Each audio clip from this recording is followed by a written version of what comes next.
그래서 그런지 이번에 넣은 청약이 당첨이 될 것 같으신가요? 그럼 계약을 어떻게 진행해야 하는지, 당첨된 이후에는 어떤 절차들이 있는지 한번 알아보는 시간을 가져보도록 하겠습니다.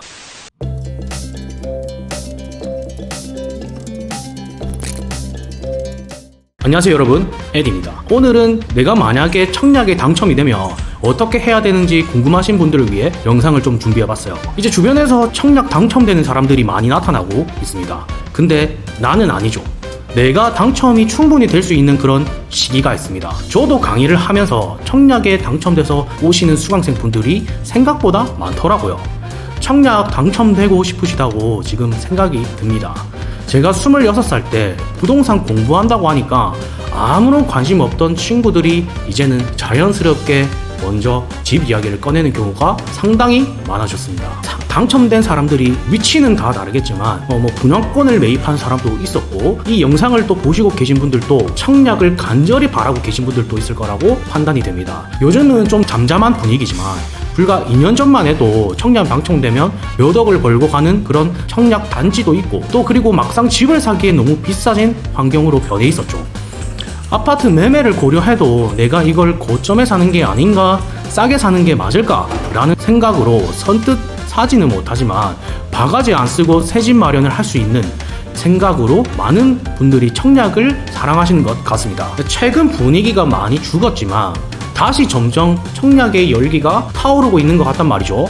그래서 그런지 이번에 넣은 청약이 당첨이 될 것 같으신가요? 그럼 계약을 어떻게 진행해야 하는지, 당첨된 이후에는 어떤 절차들이 있는지 한번 알아보는 시간을 가져보도록 하겠습니다. 저는 오늘 청약에 당첨되시면 바로 해야 하는 것들과 들어가는 비용, 그리고 절차에 대해서 주로 다루려고 합니다. 먼저 가장 말씀드리고 싶은 것은, 당첨이 되셨다면 정말 축하드립니다. 이제 그 기쁜 마음으로 계약을 진행하면 되는데요. 보통은 분양 사무실에서 계약을 진행합니다. 본인이 꾸준히 넣어줬던 청약 통장은 이제 자신의 할 일을 모두 끝마쳤으니 은행에 가서 당첨되어 해지한다고 말씀하시면 해지를 진행을 해줍니다. 그리고 그 돈으로 아파트 계약금을 처리하면 되겠죠. 자, 제일 첫 번째로는 말씀드릴 게 계약인데요. 보통 분양을 하면 계약금이 분양가의 10% 정도 받습니다. 확장 공사가 별도로 책정되는 것도 많으니 한번 꼼꼼히 확인해 보시길 바랄게요. 분양 시장이 살아나서 인기가 많다면 중도금을 유이자 그리고 후불제로 하는 경우가 있습니다. 기본 옵션은 많이 없고 저렴하지 않는 분양가라고 느껴지는 게 그 특징이 되겠습니다. 반대로 그 지역 분위기가 좀 싸늘하다 느껴지시면 중도금 무이자에 확장비 무료 더 많은 옵션 추가하는 것이 특징입니다. 이거는 당연히 청약홈에 들어가서 공고문을 꼼꼼히 읽어보시거나 분양 사무실에 다이렉트로 물어보시면 답변을 해주실 것 같습니다. 계약금 10%는 당연히 대출이 나오지 않습니다. 보통 다들 이거는 아실 거예요. 그 후 계약을 진행하고 나면 옵션을 계약하는데요. 마루를 쓸 것인지, 에어컨, 인덕션, 빌트인, 김치 냉장고, 중문 타일 등 많은 옵션을 선택하실 수 있습니다. 이 옵션 같은 경우에는 따로 선택하는 날이 있어서 와서 직접 옵션을 선택하라는 경우가 많습니다. 자신이 선택하고 싶지 않더라도 방문해서 옵션을 하지 않는다는 종이를 작성해야 될 수도 있습니다. 그건 또 분양하는 곳마다 다르니까 또 확인을 해봐야겠죠. 지금까지 자신이 체크해야 하는 것을 요약해보면 중도금, 무이자 확장비, 옵션 선택 유무가 되겠습니다. 만약 본인이 옵션을 선택하는 기간 동안 옵션을 바꾸고 싶다고 생각이 들었다면 중간에 바꿀 수 있는 기간도 있으니까 그렇게 큰 걱정하실 필요는 없는 것 같죠. 이것도 분양하는 쪽마다 어떻게 하냐에 따라 다르니 정확하게 알아보시는 걸 좀 추천드릴게요. 보통 이 옵션에 대해서는 입주자 카페 같은 곳이나 해당 관련 단톡방, 해당 아파트 관련 단톡방에서 옵션에 대해 공부하고 알아보는 경우가 많습니다. 그래서 사람들과 소통하면서 옵션에 대해 한번 생각을 진지하게 하는 것을 추천드립니다. 사실 시스템 에어컨 같은 경우에도 나중에 공구한 에어컨이 한 100만원 정도 싸기 때문에 비싸더라도 공구하는 것이 더 낫다는 생각도 들 수 있겠죠. 투자 관점에서는 그렇지만 또 실거주자들은 나는 오래 살겠다 생각이 들면 옵션을 타당하게 계약하는 것도 큰 무리가 없을 겁니다. 이 옵션은 단체로 진행하기 때문에 하자 보증이 됩니다. 하자를 보증하기 때문에 나름 AS 기간이 있어서 고장나더라도 수리할 수 있다는 점이 나쁘지 않은 것 같죠. 자, 다음 두 번째는 중도금입니다. 중도금은 비조정지역은 60% 정도 대출이 나오고요. 조정지역 같은 경우에는 한 50%, 그리고 투기 과열지구는 40%가 나옵니다. 이러한 이유로 조정지역이나 투기 과열지구 지역에서는 계약금을 20% 하는 경우도 종종 있기 때문에 공고문을 꼭 확인하시고 모델하우스나 분양사무실에 잘 물어보시길 바랍니다.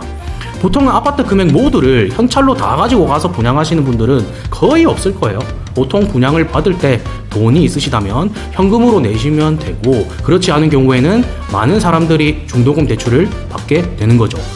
은행의 VIP라고 해도 아무런 관련이 없기 때문에 시행사에서 택한 은행으로 대출을 실행하시면 될 것 같아요. 다주택자 같은 경우에는 중도금 대출이 나오지 않는 경우도 종종 있습니다.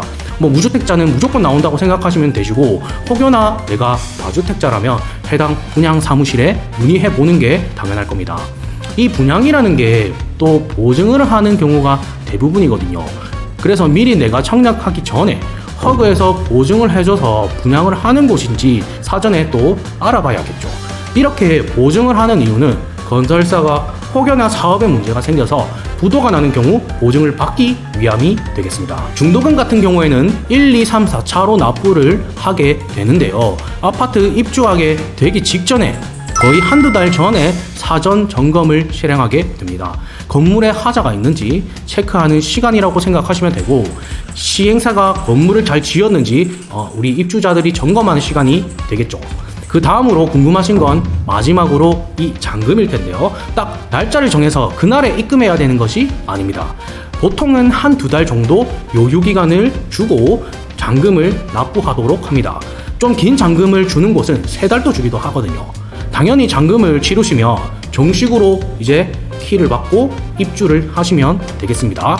잔금은 보통 30%이고 이때 중도금 대출을 했던 것을 잔금 대출로 전환하게 됩니다. 이건 주택담보대출하고는 조금 다른 개념이라 사용 승인난 건물에 등기가 안 쳐져 있기 때문에 주택담보대출을 실행하는 것이 아니라 청약 단지의 잔금을 대출하게 되는 것입니다. 보통은 계약금 10%와 중도금 60%를 대출했다면 총 70% 정도 대출이 이루어진 거네요. 그 다음 잔금을 칠 때는 전체 분양가의 70% 대출을 실행을 하게 됩니다. 근데 10%는 우리가 계약금을 지급을 이미 해놨죠. 그러면 나머지 20%만 잔금을 준비하면 되겠습니다. 자, 예시를 드리자면 만약 5억짜리 집을 내가 분양을 받았다. 그러면 10%니까 5천만 원은 계약금이고 5억에 70%를 대출하면 3억 5천만 원이 나옵니다. 그럼 총 제가 더하면 4억이니 나머지 금액 1억만 준비하셔야겠네요. 그럼 20%가 딱 떨어집니다. 근데 만약 경기가 좋아서 시세가 많이 올랐다고 하면 그 오른 만큼의 대출을 일으킬 수 있습니다. 이게 무슨 말이냐? 주담대의 기준이 되는 것은 우리 KB 시세로 측정이 됩니다.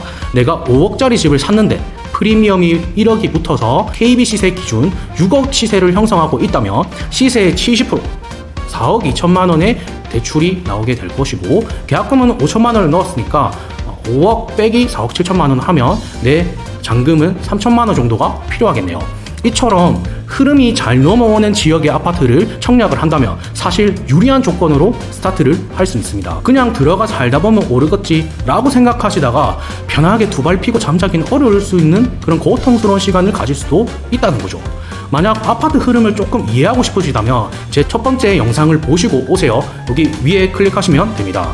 금액이 큰 대출을 실행할 때는 보통 이자가 세고 금액이 낮을수록 이자가 또 낮게 측정이 되거든요. 이자를 최소한으로 하고 싶은 분들은 낮은 이율의 협력 업체를 골라 잔금 대출을 하시면 될 것 같습니다. 내가 잔금 낼 여력이 없다고 하시는 분과 또 실거주를 하지 않는 분들은 입주하기 전에 미리 매물, 전세 매물을 넣어서 전세자를 구하는 방법도 있습니다.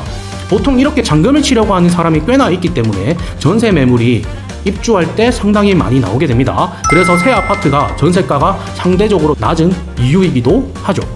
이렇게 새 아파트에 전세로 들어가고 싶어 하는 사람들이 들어가게 되면 2년 뒤에 전세와 비과세를 노리고 파는 사람도 있습니다. 일시적으로 조정이 오는 순간이거든요.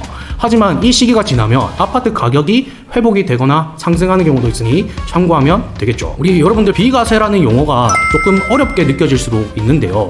쉽게 말씀드리면 양도세, 시세 차이만큼의 소득을 세금을 내지 않도록 하는 것이라 이해하시면 되겠습니다.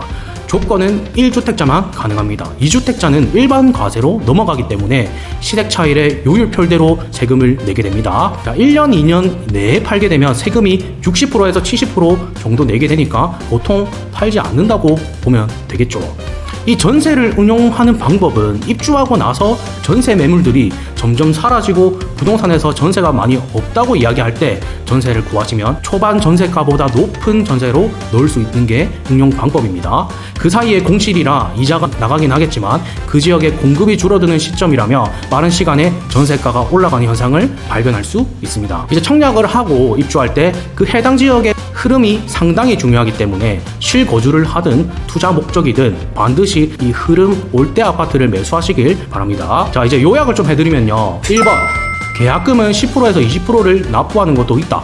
2번 옵션을 어떻게 해야 할지 꼼꼼히 보고 계약해야 한다. 3번 중도금 대출은 비조정 지역이냐 아니냐에 따라 대출이 안 나올 수도 있고 나온다면 50%에서 60% 정도 나오니 해당 분양 사무실에 체크해야 된다.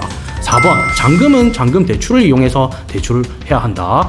5번 전세를 넣는 방법도 있고 전세 매물이 잠길 때 더 높은 전세가를 받을 수도 있다. 6번 KB 시세의 70% 대출이 나오기 때문에 흐름이 좋아 가격이 상승된다면 대출을 더 많이 낼 수 있게 된다.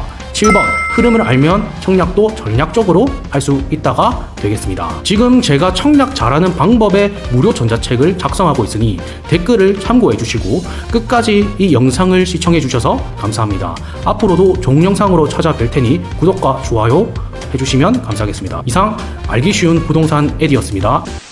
그럼 가봅시다.